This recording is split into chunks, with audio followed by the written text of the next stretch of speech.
All right. Good evening, good afternoon, everyone. This is your host, Louis George Walker, and you're in for the BFTAA and More show on KUAW Radio. KUAW Radio stands for Knowledge, Understanding, and Wisdom. Good evening, and we're brought to you by everyone. This is your host, Louis George Walker, and you're in for the BFTAA and More show on KUAW Radio. We've got a special show today, the BFTAA and More show. We're brought to you by everyone. This is your host, do an interview with a young lady that I met. We say that networking is important, and we happen to both be on the Black Enterprise Zoom webinar that they had. And we thought, well, hey, let's get connected to do an interview, spread this connection even to more people, what we're doing in our various cities. So at this time, I want to make sure I should have asked the pronunciation of the name before we started this. Well, pronounce your name so I don't mess it up for you. No, thank you. It's Shanquetta. Shanquetta, yes. Shanquetta Cunningham. And she has an organization. She's located in Jonesboro, Arkansas. Well, pronounce your name so I don't translate that means in Kansas City, Missouri. No, thank you. It's Shanquetta. Shanquetta, yes. Shanquetta Cunningham. And she has an organization. She's located in Jonesboro, Arkansas. There. All right. So we're going out live right now, Kansas City, to the world. You're being heard all over on Facebook, KUAW Space Radio. On YouTube, it's on YouTube it's KUAW Space Radio. On Facebook, KUAW Radio, and on Twitter it's KUAW _radio. But if you search KUAW Radio, we're pretty sure that we come up and that you'll be able to hear us. We're also broadcasting on our audio side. And on the audio side, you can pick us up on the TuneIn app. If you have the TuneIn radio app, if you have a Google speaker or an Amazon smart speaker, tell it to play KUAW, and we're on that. You can also get us on our website, www.kuaw.org. So there's a lot of ways that you can hear us, and we're just glad to be able to get with you. So, Shanquetta, it is so good to have you with us today. So tell us a little bit about your, give us a little bit of your background before we get into what you're doing right now. But who is Shanquetta, and where are you, and where are you from, and all of that? Awesome. Thank you so much for having me. And I'm just so grateful to be speaking with your audience on today. I am Shanquetta Cunningham. I am the owner and operator of the CARES Group, and I teach entrepreneurs and organizations how to accelerate their funding, optimize their business, and increase community impact. And I do that through various ways, whether that's grant writing, strategic planning, and leadership development. My goal is to further the success and the work that goes through the organization and through your business.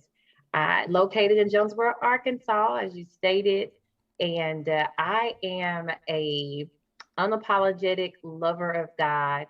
I am married to my high school sweetheart, and we've been together since we were 17, and we have five beautiful, amazing, talented children, 4 girls, and our first, last, and only favorite son. And other than that, I love all things justice, advocacy, and being a connector for people. I recognize that God has allowed me to go into spaces and elements that I don't see a lot of me in, as far as being a woman, being a Black woman, being a 6 feet tall woman, all of that good stuff. And so I know that it's my calling to grab that information, soak it in, and then teach it to audiences so that we can have that information and to build our own legacies in our community. Well, that's great. It sounds exciting too. Now, how long have you been in business? Independently, going on 6.5 years. 6.5 years, and that's a long time for a small business, because I know a lot of them fail early on. So for you to still be around after that time is definitely a good thing right there. Now, what are some of the important points that you've learned yourself of being in business, and how do you make a business last? I think my number one piece of advice I would say is to be committed to the vision, but flexible on the details. I came into this space thinking that I had to do things a certain way to get progress and to see some measures of success and impact. And what I am learning, and that is emphasis on the ing, that it takes partnerships, it takes you moving out of your comfort zones at most of the time. And I think it definitely takes a faith and a hope, right? Well, hope is the mother of faith. So it first takes a hope and then a faith and then systems. And then for you to train your mindset to actually know that you are a business. And even though you have a great service that can help people, there is not anything wrong with, profiting from the gift that you have. All right, all right. Now that is definitely a good thing, and I appreciate the fact that, as you say, you're a God-fearing person, and we shouldn't be ashamed of our faith at all. So we thank you on that. Now, I saw that you do consulting and grant writing and those type of things for business. Now, what type of businesses have you been working with? So my clients and range from communities to nonprofit organizations, whether they are seasoned and have been in this space for a long time, but just need help in restructuring their programs or some creative planning with fundraising or more success in grant writing. I always say that every organization, no matter how old you are or how young you are, there's always some type of improvement that needs to be made. And so I work from seasoned nonprofits to startups. I will help an individual. You have a passion, I can show you how to turn into a program, and then how to get the right people and the plan of action in place for that as well. And most recently, because of the networking group that I founded 3 years ago, I have moved to the consulting space with startup women founders, particularly African American women. I know that there's a business language that we all must learn, but I also know, because of information deficit, that there is another layer, of conversation and of action planning that has to happen with our community, just because we just haven't been exposed to certain things. And so that's really allowed me to grow wing into that space as well. All right. Now, yeah, that's definitely important. I know, in being a small organization that we are, just trying to kind of get things together and knowing about financing or even how to organize a business is always a challenge. Getting a board of directors and getting, your mission and vision statements and all of those things. So that is definitely something that is near and dear to my heart, for sure. So now, as you work with the small businesses in your area, is there anything, say, that's more pronounced in the Jonesboro area as a problem, not a problem, let's not say problem, or as obstacles that they need to work through, or is this something that you find that all small businesses have to work with? Well, I would say unique to our area, I believe it's the collaboration that definitely presents some obstacles where, and what I mean by collaboration, I'm talking about true collaboration and true partnerships that produces both social and capital financial impact, right? And for you can go to other cities where you have a larger minority population and you see those dynamics and that teamwork taking place. But for our local community, I will say we are still trying to identify what that culture looks like. And so in January 2018, God led me to start Over a Cup, which is the only networking group. And I used to say in Northeast Arkansas, but now that I know, I'm the only networking group specifically catered toward Black women entrepreneurs in the state of Arkansas that's intentional on building relationships and connections with Black women entrepreneurs.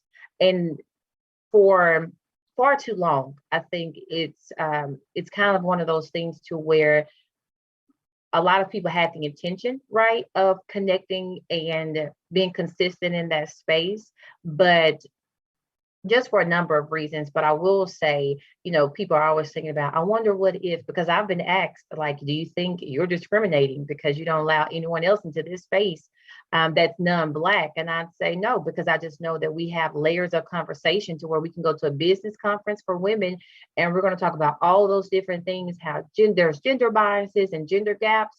But what others will not understand is that we have gender and race to deal with. And so here in a community where there is 19% African American population, those are just some factors that, again, we just need to have those spaces.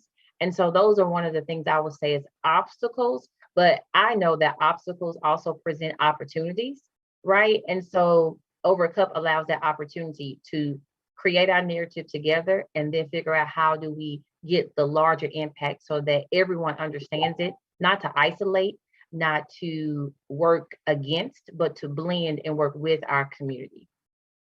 Now, your over the cup networking group that you have, and that really sounds great to work with women in business, Black women in business is really an important thing. Do y'all get together? I know we've been in a pandemic the last couple of years, so were you meeting together as a group or are you meeting virtually? How have you been getting together with these other organizations and other ladies that are wanting to be in business? It has been virtual this past year and a half. And so that's been kind of the remiss. And so we still try to honor the name. Over Cup really is just us gathering and we will meet at a coffee shop. So it's over a cup of coffee, tea, milk, boba tea, whatever was your pleasure, right? And so that's where the name comes from. But we've still been able to do that, grab our coffee and get on virtual, virtual platform, really Zoom actually.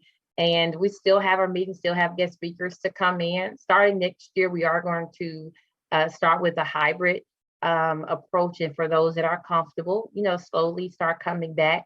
I know we're all going to have to figure out this new normal of getting back together, and it's still not disregarding the fact that we may always be in this hybrid, space of virtual and in-person events. And so next year, I'm looking forward to slowly getting back to meeting in person for sure. Now, when you guys do get together, about how many women are involved in Over the Cup? And not at any, I guess in individual meetings, not individual, but when you have meetings, but how many people, do you have membership or how's that done? So right now there is like no membership fee. It's whomever comes in. Honestly, the basis of that will always remain the same. We are actually in the process of incorporating it so it can become a 501c3. Look, here I am working with nonprofits and everyone's saying you're already doing the work. Incorporate it. And so that is actually the next phase and what I'm working on right now. But right now, the basis of anyone can join, even if you're in New York or St. Louis or Kansas City, you can actually get on. And our meetings usually have about 12 women consistently, right, that comes in, even though we do have a messenger group of Over a Cup, and I think over 30 women businesses are in there. But you know how people are they trickle in, or depending on the workshop subject, right, or the topic, especially when you start talking about financing or something like that, you get more people, to come on what people consider those hot topic, those really heavy needs. When actually, when you're in the business, everything is a need, right? And so, but yeah, that's our consistent basis. And hopefully that we'll be changing a lot of that because we've been operating on just word of mouth and just here. But now, since I know the platform and know that people are engaged, we're going to figure out how to expand that for sure. And since you say that you're one of the or the only group that's dedicated to African American women in the state of Arkansas, what is the range? What cities have all been represented so far across your meetings? I would say consistently, we have, of course, City of Jonesboro here, my hometown. There are women that also come on to the Zoom from Blytheville. I'm from Blytheville, Arkansas. Little Rock, we do have representation from Little Rock. And I think those are the three primary communities in Conway. I mean, I forget Conway, Arkansas as well.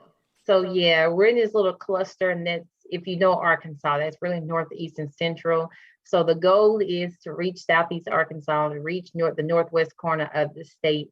And I think with us incorporating and stretching that, we'll be able to do so. Well, that sounds good. It sounds like an organization that should expand, because I know that there are a lot of women entrepreneurs, especially of minority groups, that could use that type of help. Now, what is your background? How did you get into this business? Did you study it in school? Did you grow up in a business family, or what's your background in this?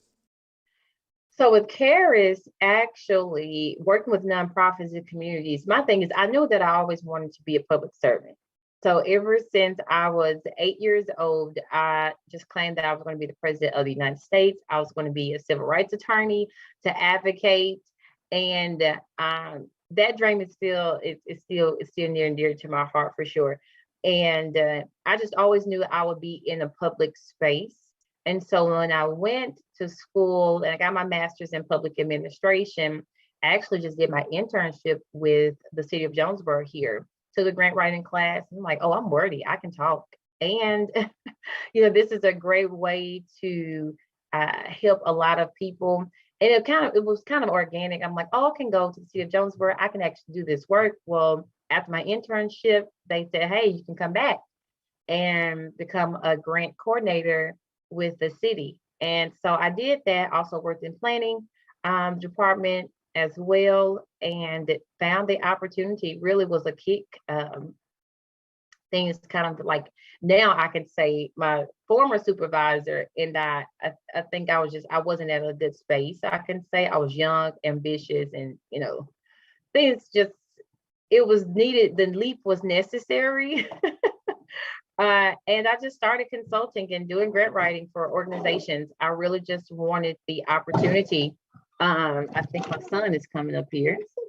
And okay, I have a 3-year-old son. He just burst into the room. But yeah, wanted the opportunity to work with many people. I knew my family was growing. I have 5 kids, and I needed the opportunity to work on my time and be there for my family, the quote unquote time, because we know entrepreneurship time is definitely a commodity. For sure. Absolutely, there's stuff. So I want to definitely give a shout out too while you're there. Now, where did you go to school? Where's your educational background?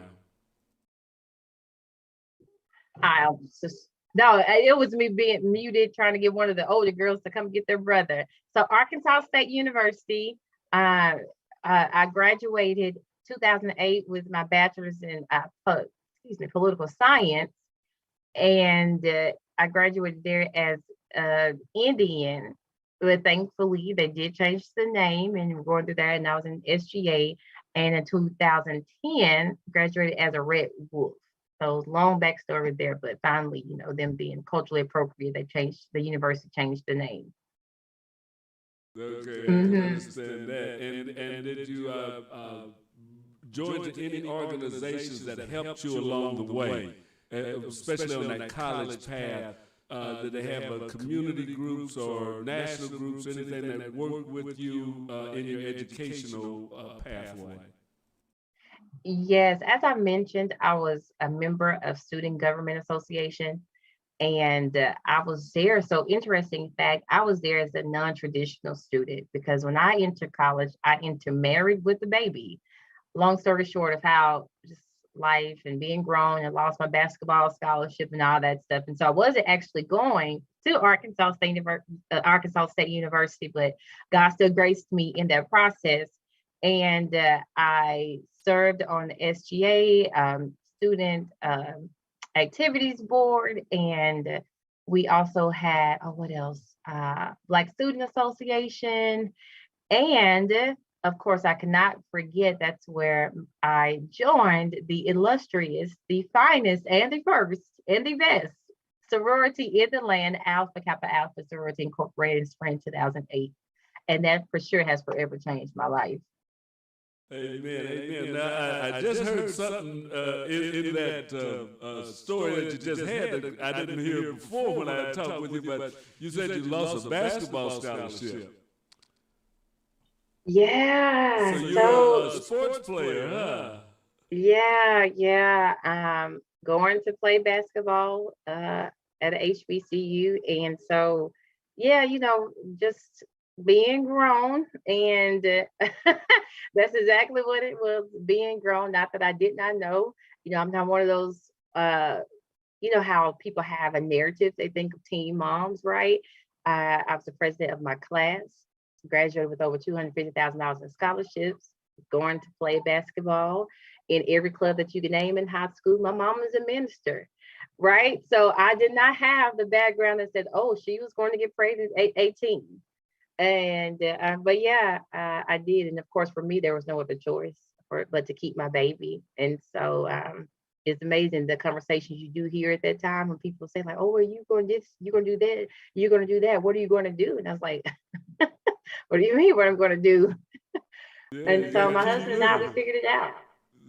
Absolutely, absolutely. Hmm. But yeah, and that's something that not just young ladies, but young people need to hear is that you still, there can be setbacks, there can be alternative things that we have to go through, but we can still move forward with our life. Oh yeah, and family's everything. I didn't have a family that, even though my mom was a minister, and I waited till I got with my dad. My parents are divorced, and I was like, I need to be on a plane in 2 days because I was not telling my mom in person. I'd rather face my dad because my dad, I'm a daddy's girl. And so I'm like, I knew it was like major, but I'm like, if I had to choose between which parent to tell in person, yes, fly me to South Carolina. But my mom was like, don't stay up there because I was leaving my then boyfriend, and I was like, I am just gonna stay up here. Nobody's ever gonna know. I'm not gonna be killed by my mom. And even my mom and my husband then was like, come back home, give it a chance. It's gonna be all right. And I had a great family. My dad, my mom, and even to this day, I don't have parents anymore because they're grandparents now, and somehow they forget they have kids. It's all about the babies. I don't have parents anymore. So it's all about the grandkids It's now. all about the babies. Yeah. And especially with that firstborn, I guess because they walk with me so much in that season with her, it's nothing for them. Like she can call for anything and it's done. Well, it's always good to hear the personal side of people too, though, stuff, because sometimes people will just say, "Well, it's business and everything's been going just great, and there haven't been any problems in other people's lives, and it's just me." And that's not always the case. So that's always good to hear. So now I'd like to ask you, as we've got a few more minutes, is Okay. what are your goals for Karis, the business, and for Over the Cup? What goals have you set for those? The goal for care is, and actually over cup, it's one and the same. One of the things that I know are my core values are excellence, justice, um, and equity. And so, whether that's working with nonprofit entities or small businesses, um, and working with them to help them get to their next level, I recognize that I'm the consultant that gets you from A to B, that there are great consultants out there, and I know my space and I know my lane, right? I'm the person that if you're stuck and need to get to the next level solution, the next right thing, I'm that consultant, and I strive to give you everything that I have. And so the goal for CARE is really to be the premier consulting, one of the premier consulting agencies in this region, because I know that what I bring is unique in the aspect. I'm not just bringing systems and solutions and strategies, but I'm doing it with a level of integrity. And also, I am praying for my clients because one thing that I am so serious about, when you succeed, I succeed. Like, I want all of my clients to be successful because it's a shared success. And I do believe in that shared success model. And also, it's bragging rights, right? At the end of the day, it's really great when my clients get a grant opportunity, or they've been having some issues with their board and they develop a board, or they've been having a stagnant board and now their board is meeting regularly, or small business owners, and they feel like, hey, I've been stuck in trying to get this out to different prospective clients and trying to have a creative strategy and being able to offer those services. So the next level is really to um, gain more as far as social impact, right? While also creating a bottom line, but for sure, reaching out more beyond Arkansas. And God has been showing me that lately. Just had a call from New York. And so that's the next level, to be the premier consulting agency, and that people know it doesn't matter where you are, Caris is here for you. And even with Over a Cup, and I say it's blended because Over a Cup is about information and economic justice. And it's about getting information to women that have been systematically excluded from tables, from rooms. And with Over a Cup, one of the models of Over a Cup is that we don't have to wait for someone else to invite us to their table. We build our own. And now that we're building our own table, now it's time to own the building, right? It's just, we're going to keep progressing to where we create our own ecosystems that can flourish, to where we can integrate with our community and add value, but we don't have to wait for anyone. That's for nonprofits to businesses to give us those opportunities. We can create them. And that's my job, to leverage them, because I know that's the gift that God has given me. Well, that definitely sounds wonderful for me. For those of you that are just joining, I'm speaking with Shanquetta Cunningham, and she's in Jonesboro, Arkansas. She's a business consultant. She's with the CARES, or she has the CARES group. She is the CARES group, and has a nonprofit that's getting started, Over the Cup, that's for African American women that are getting in business, entrepreneurs. She does consulting, but they talk over the cup to solve problems and give out information. I think it's really great, and I want to make those connections. As I told you, I know a young lady here that's actually on our radio station too, Miss Jessica McKellen, and I sent her an email with your information. So when I hear back from her, I will try and hook you two up together, because I think that the networking thing is something that, you know, spreads nationwide, that we should be doing this as a people more and more. And anything that KUAW can do to facilitate that, we definitely want to do that. Now, if somebody wanted to get in touch with you, how would they get in touch with you? Great. So right now I am on just about every social media platform. You can find me on LinkedIn under Shanquetta Cunningham, and that's SHUNQETTA.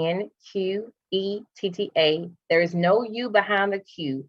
Long story, but no U behind the Q. Yes, I could have changed when I got married, but as my daddy named me Shanquetta, and we're sticking with it. So, and that's Shanquetta across all platforms, even Facebook, SHUNQETTA.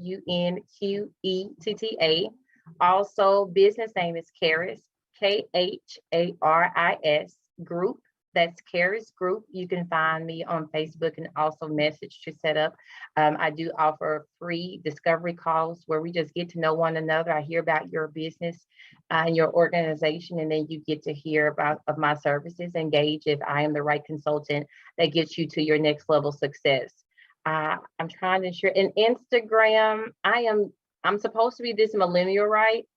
And I'm getting better. I'm getting better. I am, but I am on Instagram, and that is under my Caris Group. That's KHA.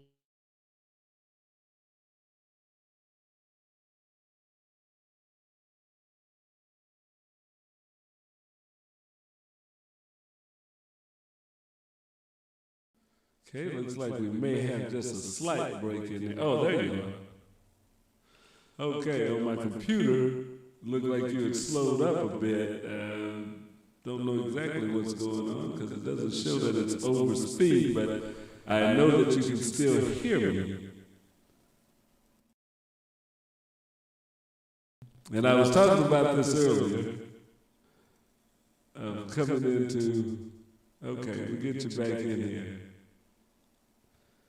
All right, I'm back.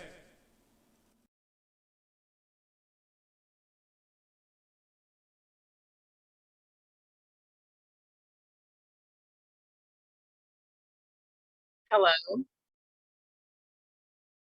You will not believe what happened. Literally, my computer said it needs to restart and update in the middle. Oh my word. My apologies. So I am holding my phone. Yes. So y'all, my head is probably big, but it's not as big.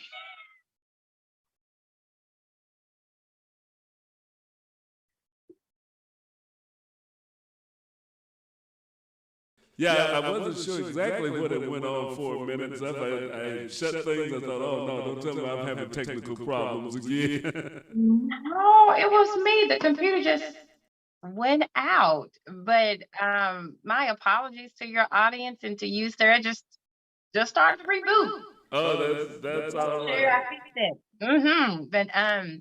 But I think I left off by saying I am on Instagram, but the best way, I promise you, the best way to contact me is through Kara's group on Facebook.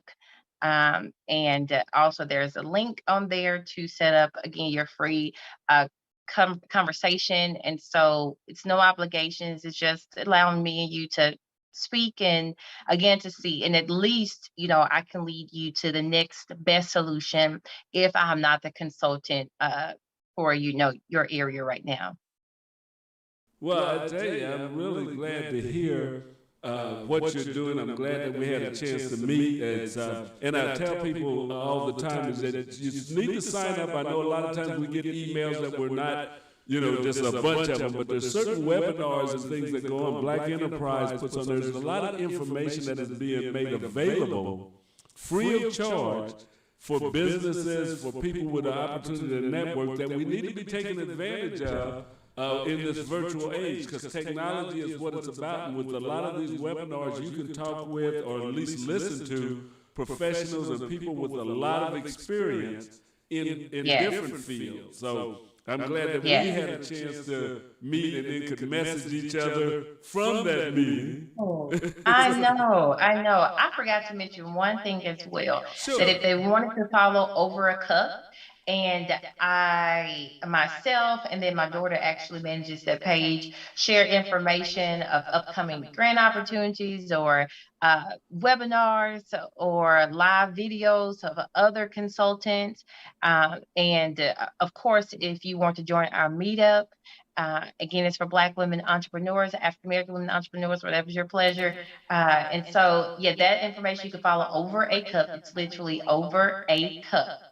And you will see it. And so, yeah, we welcome you to, even if that is, you want to just start in that space, whatever that space is, I do have it. And for us, right? And so, or again, can lead you to that next best consultant, that next best group. But as you said, there is a robust amount of webinars and information out there. And I just encouraging people not to get an information overload, but if you can just commit yourself to one webinar, one training a day, you would just be amazed at what comes from you because you've been intentional about adding the value to your life. That's definitely good information and to have and stuff. And yes, you don't want to try to do every webinar that's out there because you can time a whole day with it. That's for sure. But yeah, I want to thank you so very much, and I know we'll talk again. And as I say, I'm going to try and put you in contact with Miss Jessica McKellen. I think that you guys could have a great conversation, but I'd also like to touch base with you again in a few months, see how things are, what's new going on, and what's going on down in the Jonesboro region. We're really not that far. As I was also telling you earlier, my wife is from Pine Bluff, and we were talking with people down there. So yeah, anytime that we can connect Arkansas and Missouri folks, I think it's a good thing. Let's do it. I am excited. We're forever connection now, so let's do it. All right. So once again, you're listening to KUAW Radio. This is Knowledge, Understanding, and Wisdom. This is the BFTAA and More show. I'm your host, Louis George Walker, and we have today a special guest, Shanquetta Cunningham, from Jonesboro, Arkansas. So we hope that you enjoyed and you learned something. We hope that you would share this with friends. Share and like this station and this video, that someone else can get some knowledge out of it. For those of you that may be in the area or even in Kansas City or California, wherever you may be, we need to network and pass information on. So thank you so very much, and say hello to your husband for helping us have this time together, and to the kids. Thank you so much, sir. Thank you. Sure will. All right. You have a pleasant evening. And Merry Christmas. You too. Thank you. And it's also my birthday on Christmas. So it's Merry Birthday. I call it Merry Birthday. Wow. Okay. Merry birthday to you. Thank you. Yes, sir. Bye-bye. All righty. You all have a great evening. And thank you for a wonderful conversation. All right. Bye-bye. Bye-bye.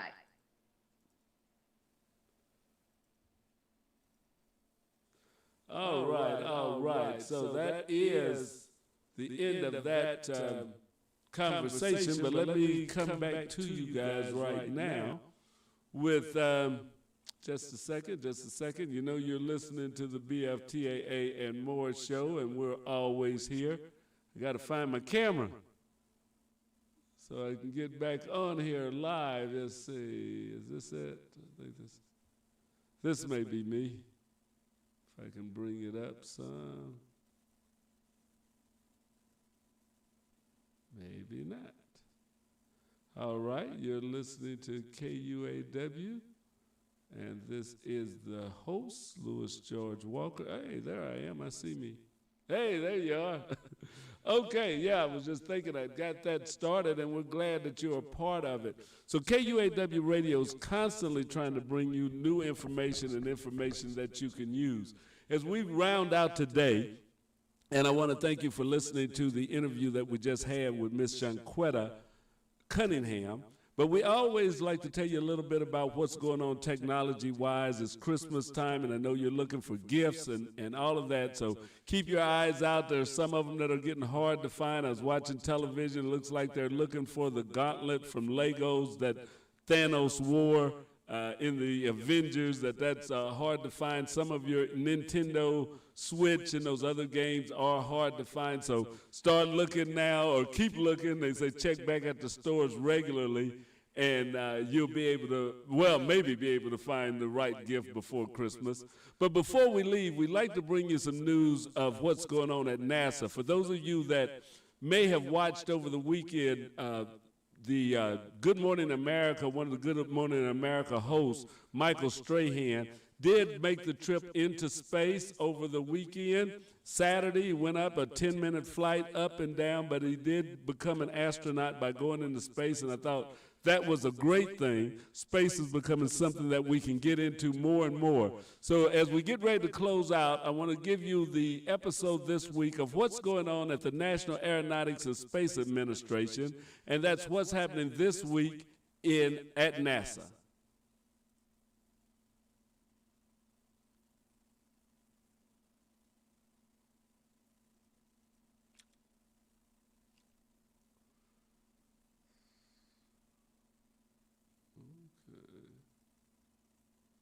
Wait a minute, I got to get me out of the way here. There you go. Potential to create enough debris to pose a conjunction threat to the station. The space station crew is safe following a debris event. Our recently returned Crew 2 astronauts discussed their mission and what our Crew 1 astronauts did in Washington. A few of the stories to tell you about this week at NASA. On November 15th, Moscow Standard Time, the International Space Station Flight Control Team was notified about indications of a satellite breakup that had potential to create enough debris to pose a conjunction threat to the station. They directed the crew on board to close hatches to radio modules on the station and to shelter in spacecraft docked to the orbiting outpost for about 2 hours. The station is passing through or near the debris. I want to apologize. That was what happened last week at NASA. So let's see if we can get into what's going on this week at NASA.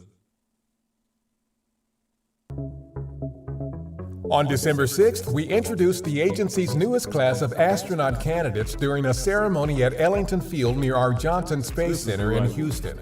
The 10 new candidates were selected from more than 12,000 applicants. Next month, they will begin a 2-year training program. After that training is complete, they could be eligible for a variety of flight assignments, including Artemis missions on and around the moon. For more details, visit nasa.gov/astronauts. On December 7th, NASA's Laser Communications Relay Demonstration, or LCRD, and a joint NASA-U.S. Naval Research Laboratory experiment on solar energetic particles rode to space on a Department of Defense mission from Cape Canaveral Space Force Station. LCRD aims to highlight the next era of space communications. It will demonstrate space-to-ground laser communications and will also receive and transmit data from an optical terminal that NASA will place on the International Space Station. The Imaging X-ray Polarimetry Explorer, or IXPE mission, launched December 9th on a SpaceX Falcon 9 rocket from our Kennedy Space Center in Florida. IXPE, a collaboration between NASA and the Italian Space Agency, is the first satellite dedicated to measuring the polarization of X-rays from a variety of cosmic sources, such as black holes and neutron stars. The mission could help scientists answer fundamental questions about extremely complex environments in space where gravitational, electric, and magnetic fields are at their limits. The NASA family is mourning the passing of Mark Geyer.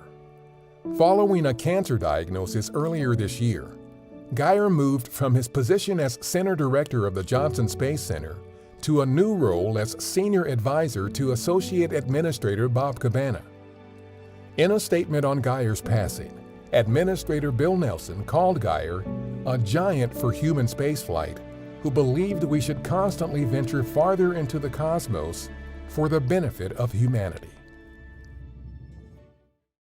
On December 7th, NASA Administrator Bill Nelson and Deputy Administrator Pam Melroy visited our Stennis Space Center in South Mississippi. Stennis, the nation's premier rocket propulsion test facility, is where next-generation engines and other hardware for our Space Launch System, or SLS moon rocket, are being tested. The next day, they toured the agency's Michoud Assembly Facility in New Orleans to see work being done in support of NASA's exploration missions. Michoud, the agency's rocket factory, builds components for the SLS and the Orion spacecraft that will return humans to the moon. On December 8th, a Russian Soyuz spacecraft carrying cosmonaut Alexander Misurkin of Roscosmos and 2 Japanese spaceflight participants launched to the International Space Station from Kazakhstan. The trio is scheduled to spend about 12 days on the orbital outpost before returning to Earth. That's what's up this week at NASA. For more on these and other stories, follow us on the web at nasa.gov/twan.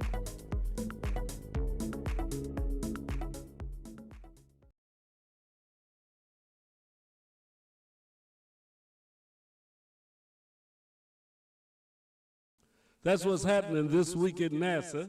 We've got people that are arriving now, so we'll have to get with them.